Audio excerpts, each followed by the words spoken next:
이재명 대통령이 오늘 신년 기자회견을 열고 새해 국정 운영 방향 청사진을 제시합니다.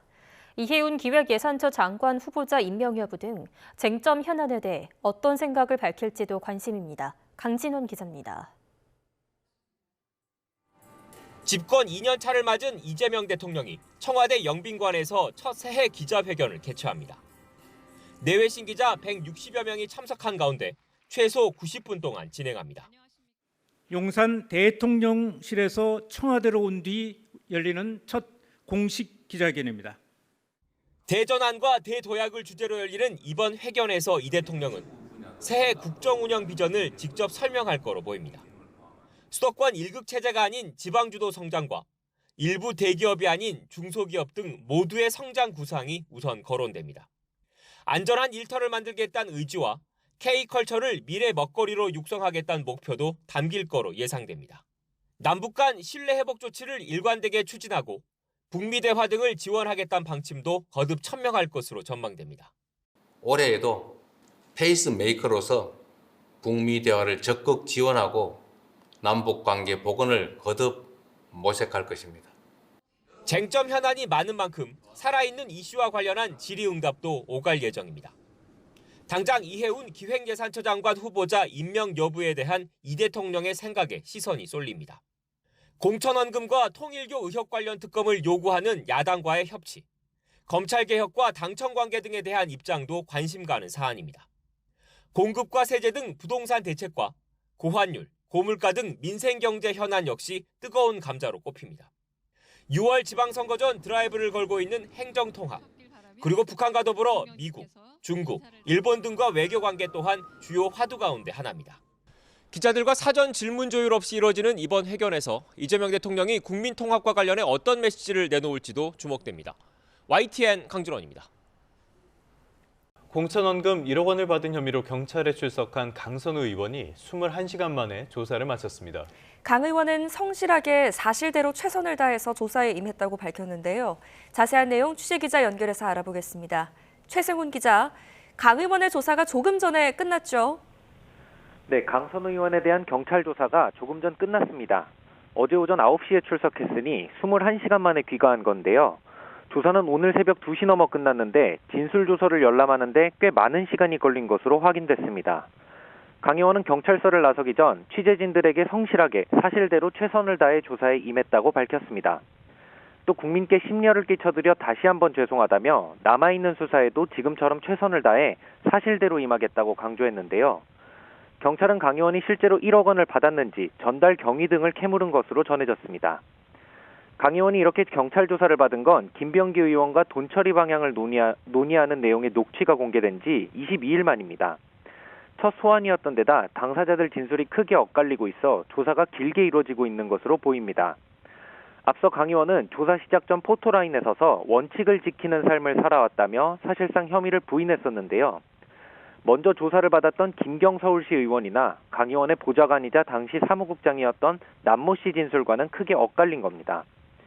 강 의원은 지난 2022년 지방선거를 앞두고 김경 서울시 의원에게서 공천을 대가로 1억 원을 받은 혐의를 받고 있습니다. 이에 대해 강 의원은 당시 사무국장이었던 남모 씨의 보고를 받고서야 돈을 받은 사실을 알게 됐고 이후 돌려줬다고 해명했었는데요. 하지만 김 씨 의원은 앞선 조사에서 2021년 말 용산의 한 호텔에서 강 의원을 만나 돈을 전달했고 2022년 6월 지방선거 이후 돌려받았다고 특정한 것으로 파악됐습니다.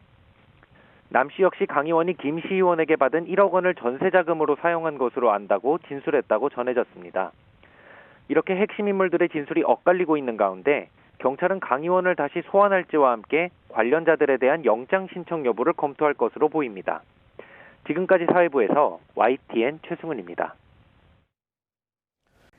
네, 오늘 한덕수 전 국무총리의 내란 방조 혐의 사건 1심 선고가 내려집니다. 12.3 비상계엄이 내란에 해당하는지 가려지는 첫 법원의 판단인데요. 선고 공판은 실시간으로 중계될 예정입니다. 관련 쟁점들 이은희 변호사와 함께 이야기 나눠보겠습니다. 변호사님 나와 계시죠? 네, 안녕하세요. 윤희 변호사입니다. 네, 오늘 선고가 2시에 열릴 예정입니다. 내란 사건의 첫 선고인데요. 법원이 비상계엄을 내란으로 인정할지 이런 것들이 지금 쟁점이 될 것으로 보이는데요. 어떤 부분을 좀 관심을 가지고 지켜보면 될까요?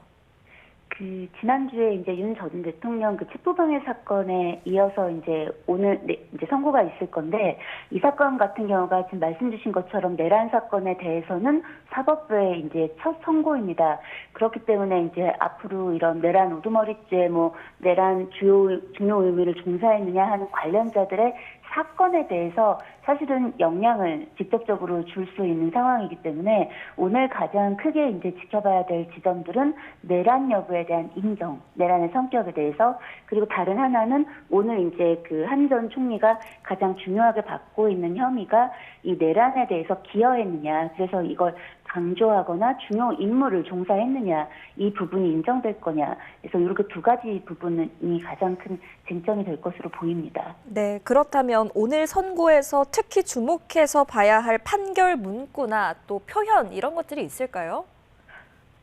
방금 전에도 말씀드렸지만 이 내란 부분에 대한 다툼이 이 지금 관련 사건에서 굉장히 이제 뜨겁게 지금 진행이 되어 왔습니다. 네. 그러니까 이 내란죄 혐의를 받고 있는 피고인들 측에서는 아무래도 이 내란 자체가 내란이 아니다, 목적이 정당했다. 그렇기 때문에 국헌을 물러나게 하려는 것이 아니고 정당한 어떤 다른 사연이 있었다, 이런 걸 계속 주장하고 있었고요. 예. 그리고 실제 폭동이 일어난 것으로 볼 수 있는 사정이 아니다, 이런 부분을 계속 얘기했거든요. 그런데 오늘 이 재판 이제 선고 판결에서는 어쨌든 이 부분에 대한 판단을 할 것으로 보입니다. 네. 그래서 내란죄를 어떻게 보느냐, 이 목적에 대해서 그리고 일어난 것이 폭동에 해당하느냐 같은 것들을 어떻게 보느냐 부분을 좀 중점에서 보면 좋을 것 같고요. 네. 지금 특검이 한 전 총리에 대해서 이 방조죄를 적용했단 말이에요. 예. 그런데 이 방조죄가 적용이 되려면 국무총리에게 이런 부분에 대해서 적극적으로 말렸어야 되는 법적 의무가 있었느냐, 이 부분이 이제 문제가 됩니다. 그래서 그런 부분을 재판부가 어떻게 볼 것이냐, 그리고 이제 만약에 이 부분을 방조로 보지 않는다면, 그런 의무가 있는 것으로 만약에 보지 않는다면 한 전 총리가 했던 일련의 어떤 행위들을 중요한 어떤 기여하는 행위, 중요 임무를 종사한 것으로 볼 것이냐, 이런 문구들을 좀 주의해서 보면 좋지 않을까 싶습니다. 네, 알겠습니다. 한 전 총리의 혐의는 잠시 후에 하나하나 좀 더 짚어보기로 하고요. 특히 오늘 선고는 생중계됩니다. 재판부가 이런 생중계를 허가한 이유가 있을까요? 아무래도 이 내란죄로 다퉈지고 있는 비상계엄 사건이 사회적으로 파장이 크고 국민적 관심, 또 이제 공공의 이익, 이런 것들이 높다 보니까 그런 부분을 고려해서 판단한 것으로 보입니다. 네. 자, 이 중에서 아까 말씀하신 것 중에 내란죄 인정 여부가 오늘 가장 큰 관심사 중에 하나일 텐데요. 재판부가 네. 이걸 어떻게 입증을 하고 또 판단을 하게 됩니까?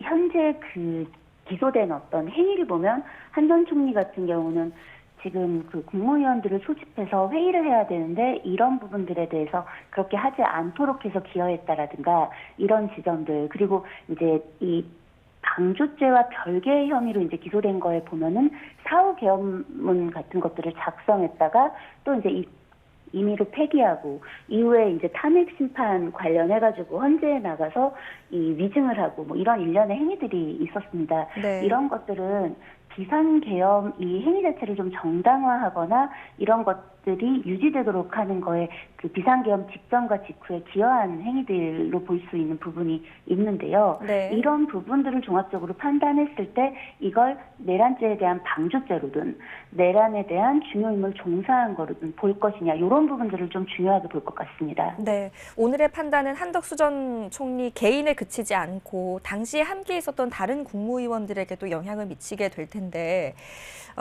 계엄을 적극적으로 국무위원들이 막지 않은 책임, 즉 자기 의무 범위에 대한 판단도 나올 텐데 이게 앞으로의 재판에 어떤 영향을 미치게 될까요? 이 자기 의무가 있느냐, 아까 이제 왜 이 방조죄 부분과 관련해가지고 얘기를 잠깐 드렸었는데, 원래 이제 내란 특검이 기소를 지금 하면서는 방조죄를 적용을 했었습니다. 그런데 지금 재판부가 재판을 하는 과정에서 기본 사실관계가 동일한 범위 내에서 이 부분 관련해가지고 내란 중요 임무 종사를 선택적으로 병합하는 형태로 공소장 변경을 해라라고 요구를 했었습니다. 이 이유는 사실 이제 특검이 중요하게 본 부분도 있겠지만 사실상 이 내란과 관련해서는 우두머리, 중요임무 종사, 부하 수행 이렇게 역할을 구분해가지고 구성 요건을 정해놓고 있거든요. 그렇다 보니까 이 방조죄가 적용이 되려면 지금 말씀하신 것처럼 국무위원에게 자기의 의무, 그러니까 이거는 이런 상황이면 무조건 말렸어야 돼라는 법적 의무가 있다라는 게 인정돼야 방조죄는 인정이 되는 겁니다. 네. 근데 이런 부분들이 이제 조금 명확하지 않을 수 있고 실제 이게 말려야 되는 상황도 있고 아닌 상황도 있을 수가 있는 거잖아요. 네. 그러니 이제 판단의 영역일 수 있기 때문에 이걸 자기 의무로 볼 수 있을 것이냐, 의무를 해야 될 어떤 적극적인 의무가 있을 것이냐로 볼 것이냐의 문제가 좀 어려울 수도 있기 때문에 이런 이제 재판부가 이 공소장을 변경해서 범죄 혐의를 두 가지로 검토하자 이제 이렇게 의견을 내놓은 것으로 보입니다. 네. 자, 한 전 총리의 여러 가지 혐의들 가운데 아까 짚어주셨듯이 계엄 선포 뒤에 사후 선포문을 만들고 이것들 폐기하도록 지시한 혐의를 받고 있기도 한데요. 만약에 재판부가 이번에 내란죄 성립은 인정하지 않으면서도 위증이나 문서 관련 혐의만 유죄로 본다면 이번 판결의 의미는 어떤 것이 있겠습니까?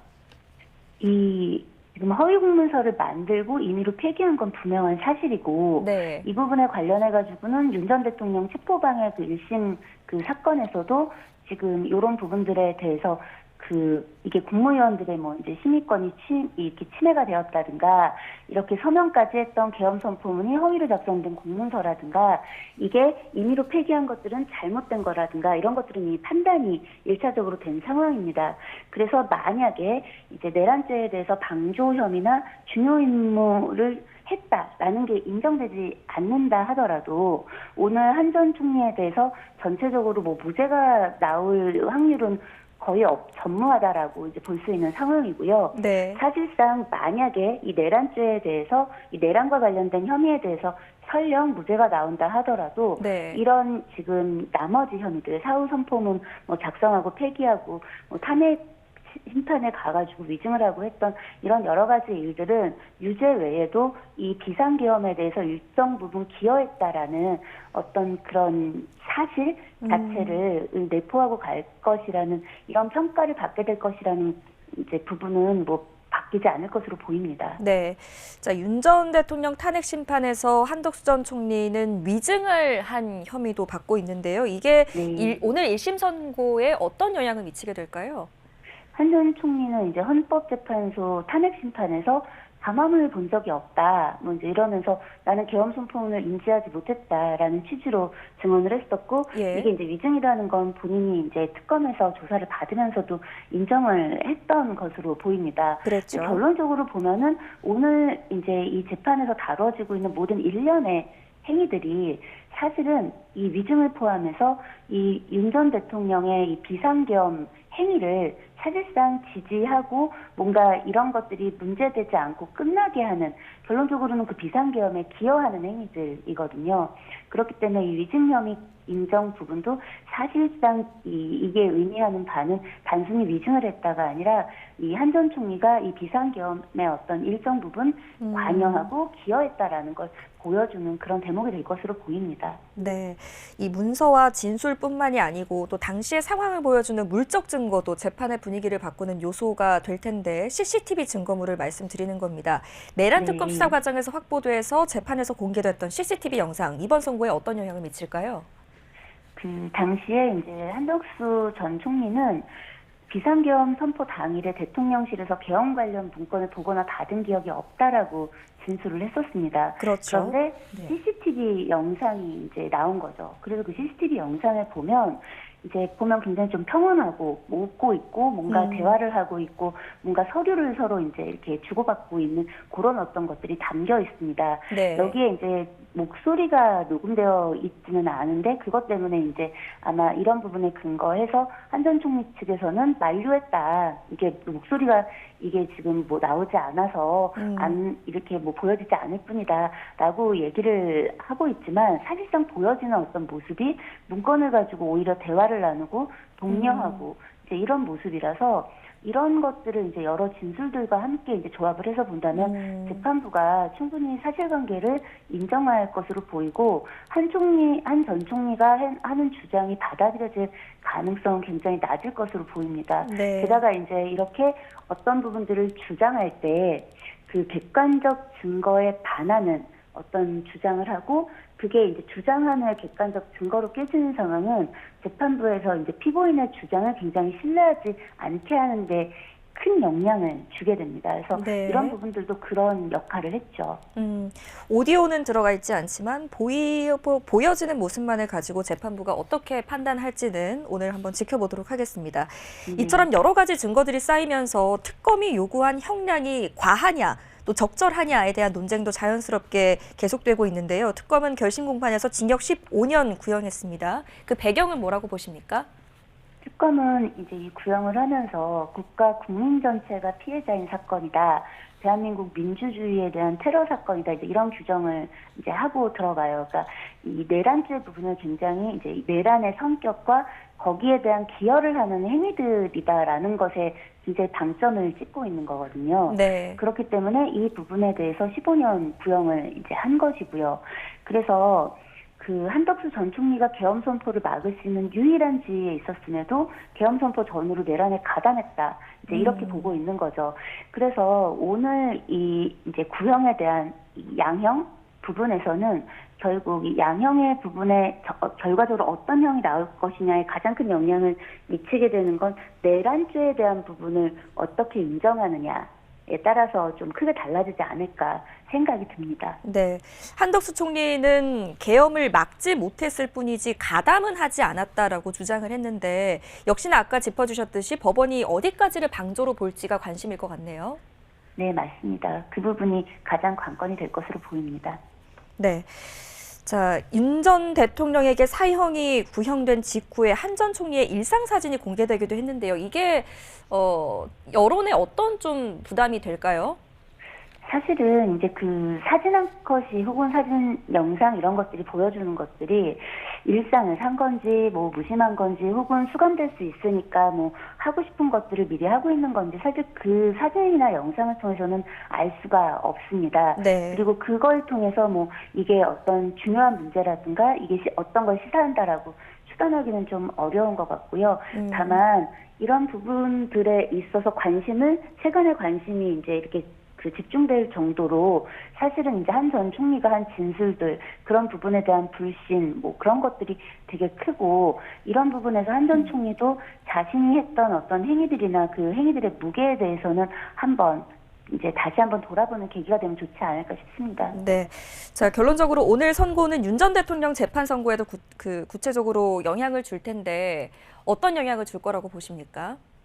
결국 오늘 그 선고에서의 가장 큰 핵심은 내란을 인정할 것이냐의 부분입니다. 내란이었느냐, 내란은 아니었느냐이고 이 부분 때문에 목적이 정당했느냐, 뭐 혹은 이 어떤 나타났던 어떤 그날 밤의 현상들이 뭐 폭동에 이르는 수준이냐 아니냐가 계속 문제가 되지 않았겠습니까? 그리고 오늘 이 부분이 인정된다면 사실상 나머지 이제 재판들에서도 내란을 전제하고 가게 되는 어떤 가늠자가 될 것이기 때문에 사실은 오늘 이 내란 부분에 대한 이 판단이 저도 굉장히 그 귀추가 주목이 됩니다. 네, 탄핵은 피할 수 있었지만 오늘 법원의 행정 판단은 또 피할 수 있을지 한번 지켜보도록 하겠습니다. 지금까지 이은희 변호사와 함께 이야기 나눠봤습니다. 잘 들었습니다. 감사합니다.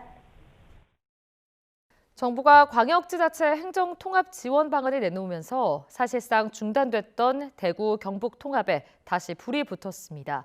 이미 1년 전 통합의 근거가 되는 특별법 초안을 준비해둔 만큼 속도전으로 마무리 짓겠다는 계획입니다.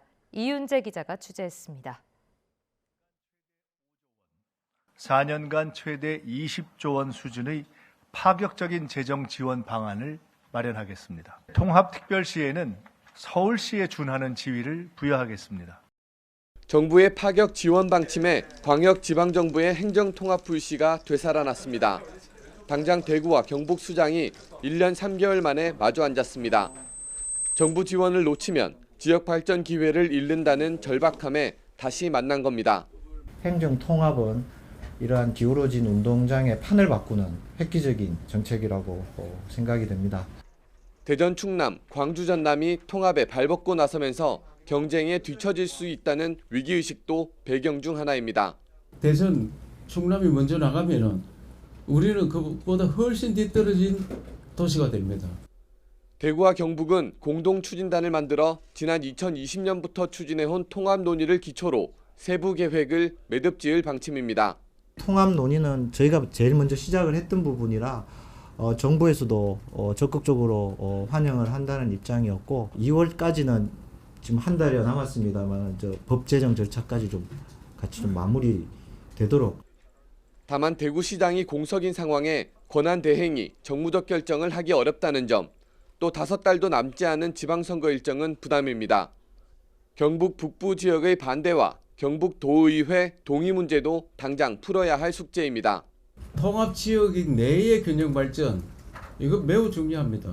경북 북부 지역 등 낙후 지역에 대해서 더 먼저 그 정책을 추진하겠다, 대책을 마련하겠다. 정부가 불을 지핀 광역지방정부의 행정통합.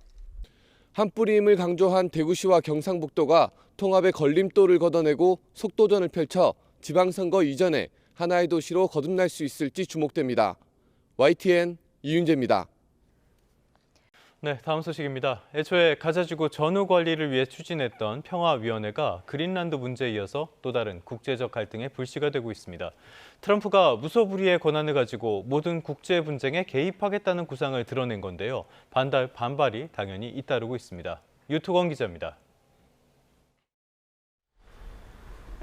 평화위원회에 참여하지 않으면 프랑스산 와인에 200% 관세를 물리겠다는 트럼프 대통령의 협박에 프랑스는 강력히 반발했습니다.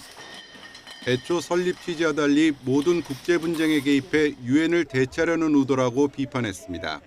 À la mise en œuvre du plan de paix présenté par le président des États-Unis que nous soutenons sans réserve, mais non à la création d'une organisation telle qu'elle a été présentée qui viendrait se substituer.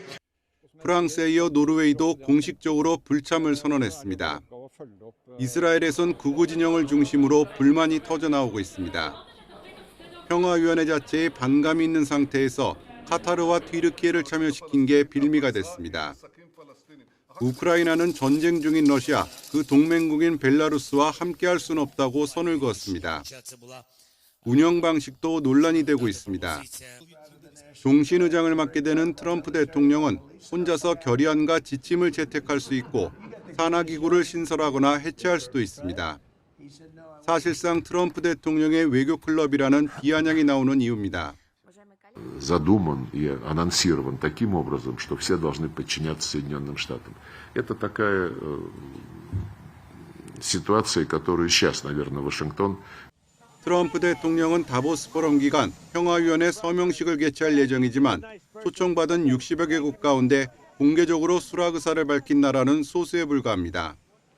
그럼에도 다보스에 도착한 미국 특사는 결과를 낙관했습니다.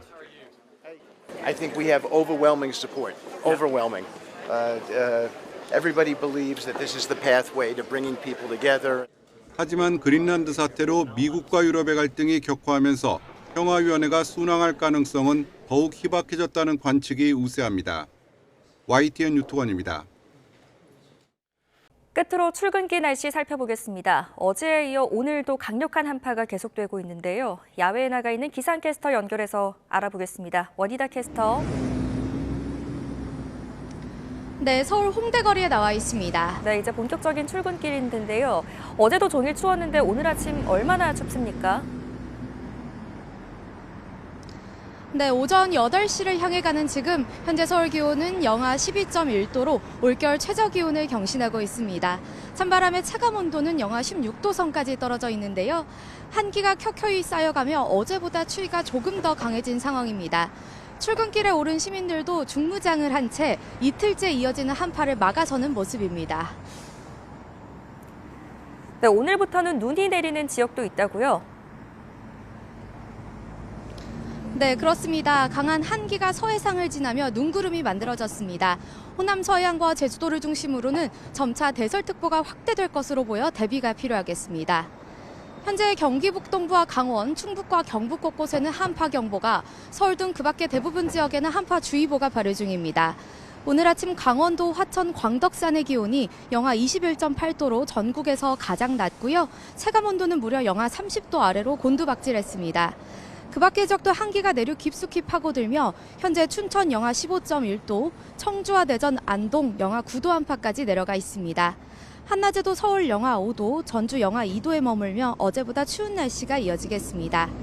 추위 속 호남 서해안과 제주 산간에는 대설특보가 발효 중입니다. 이들 지역은 주 후반까지 눈이 이어질 텐데요.